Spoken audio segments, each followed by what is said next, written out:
vez, dois irmãos que lutavam contra monstros, lobos mal intencionados que entravam no caminho de mocinhas desobedientes, bruxas comedoras de crianças, que eram, por sua vez, comedoras de casas feitas de doces.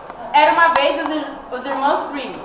Mas não é sobre eles que vamos falar. Afinal, lobo mal não existe, bruxa má não existe, e apesar dos irmãos Grimm terem existido, essas lendas sobre eles provavelmente não são de verdade.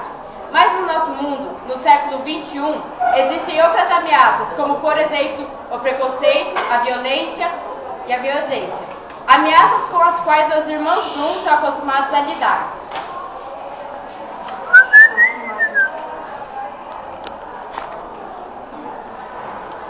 Acho que estamos perdidos. Claro que não, tá aqui no mapa, por aqui. Deixa eu ver isso. Nós estamos aqui, mas você está olhando aqui. Você não sabe nem ver direito. Tá aqui, senhor, nós estamos aqui.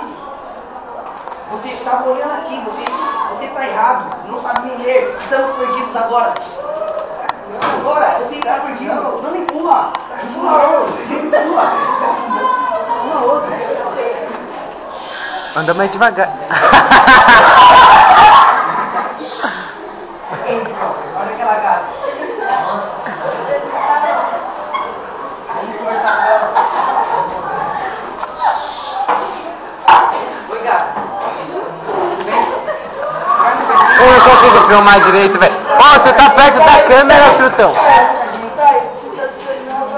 Não dá pra falar fone, eu não